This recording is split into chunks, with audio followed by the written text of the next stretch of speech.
December 1, 1948, 6:30 a.m. The sun begins its ascent over Somerton Park Beach in Adelaide, Australia. A morning jogger stops dead in his tracks. There, propped against the concrete seawall, lies a man. He looks as though he is merely sleeping, his legs extended, his feet crossed. A half-smoked cigarette rests on his collar. But there is no breath, no heartbeat. He is dressed in a quality suit, polished shoes, and a crisp white shirt, despite the sweltering Australian summer. When the police turn him over, they find something that will baffle the world for the next 70 years. No wallet, no identification, and every single label has been meticulously cut out of his clothing. He is a man without a name, a ghost on the sand, and the only clue to his existence is a tiny, rolled-up scrap of paper hidden in a secret pocket, bearing 2 words in a dead language: Tamam, Shud. It is the beginning of the most enduring mystery in the history of the Southern Hemisphere. The world in 1948 is a place of paranoia and shifting borders. The shadows of the Second World War still loom large, and the Cold War is beginning to freeze the global stage. In Adelaide, a quiet coastal city, the discovery of the Somerton Man feels like a glitch in reality. John Lyons, the man who found the body, initially thought the stranger was a drunk sleeping off a heavy night. But the stillness was too perfect.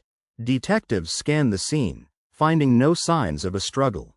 His pockets contain a bus ticket to North Glenelg, a train ticket to Henley Beach, a metal comb, and a packet of chewing gum. But the absence of a wallet is a deliberate act. Someone didn't just want him dead, they wanted him erased. The autopsy only deepens the void. The pathologist, Dr. John Dwyer, finds the man's stomach filled with blood. His spleen is 3 times its normal size.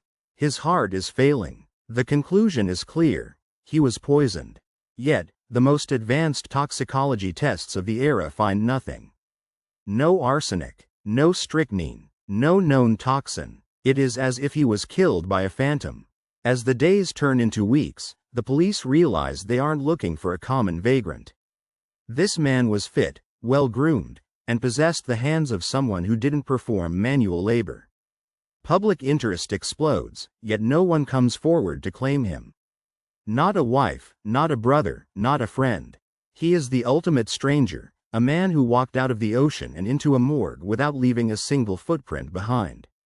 History never forgets, but it often hides the truth in plain sight. If you're drawn to the shadows of the past, subscribe to Crime and Century. We dig up what the world prefers to leave behind. January 14, 1949. Staff at the Adelaide railway station discover a brown suitcase in the cloakroom. It had been checked in the day before the body was found. Inside, investigators find a spool of orange thread, a stencil kit, and more clothes with the labels removed. But 3 items stand out: a coat stitched with a feathered thread unavailable in Australia, and the name Keane written on a laundry bag. For a moment, the police think they have him. But Thomas Keane is not the Somerton Man. The name is a dead end, likely a red herring or a second-hand purchase. Then comes the breakthrough that shifts the case from a local tragedy to an international thriller. A hidden fob pocket is discovered sewn into the man's trousers. Inside is a small piece of paper, torn from the final page of a rare Persian poetry book, the Rubaiyat of Omar Khayyam.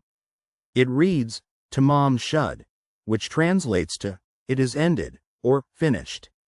The police launch a nationwide search for the specific book this scrap was torn from.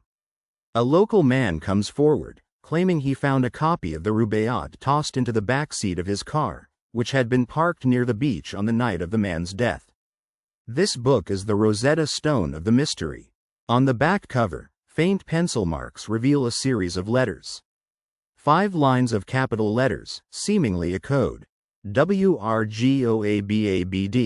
MLIABOAIAQC, ITTMTSAMSTGAB.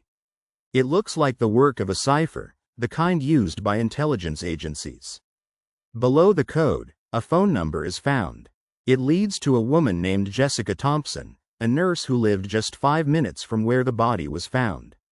When the police show Jessica the plaster cast of the dead man's face, she nearly faints. She denies knowing him, but her reaction tells a different story. She claims she once gave a copy of the Rubaiyat to a man named Alfred Boxall during the war. The police find Boxall, expecting him to be the corpse. But Boxall is alive, and he still has his copy of the book intact. The mystery hasn't been solved, it has fractured into 1,000 pieces. Was the Somerton Man a jilted lover? A Soviet spy? A man who knew too much in a time when knowing was a death sentence? The code remains unbroken, mocking the investigators as the man is finally buried in a grave marked simply, "The Unknown Man." Decades pass. The Somerton Man becomes a cult icon of the macabre. Theories range from the mundane to the wild, but the cold, hard facts remain elusive until the 21st century. In 2022, the power of modern science finally breaks the silence of the grave. Professor Derek Abbott, a man obsessed with the case for years, works with renowned American genealogist Colleen Fitzpatrick to extract DNA from hairs caught in the man's plaster death mask. The result is a name that the world never expected: Carl Charles Webb. He wasn't a high-ranking KGB agent or legendary assassin. He was a 43-year-old electrical engineer and instrument maker from Melbourne. Records show he was a man who liked poetry, a man whose marriage had collapsed, and a man who had disappeared from his family's life shortly before 1948. The mystery of his identity is solved, but the mystery of his death only grows more haunting. Why was he on that beach? Why did he have a code that no one can crack? Why did he carry a scrap of paper that signaled the end? Perhaps there is no grand conspiracy. Perhaps Carl Webb was simply a broken man who wanted to disappear so completely that even his name would die with him. He chose a poem about the transience of life and the inevitability of the end. He scrubbed his identity from his collar and his life from his pockets. He succeeded for 74 years. The DNA told us who he was, but it can never tell us who he wanted to be. We are left with the image of a man sitting by the sea, watching the waves, and waiting for the poison to take hold, finishing a story that he never intended for us to read. If this story stayed with you, share it with someone who needs to know the truth. And leave a comment. Which detail hit you hardest? Some secrets are meant to be buried, and some men are meant to be forgotten.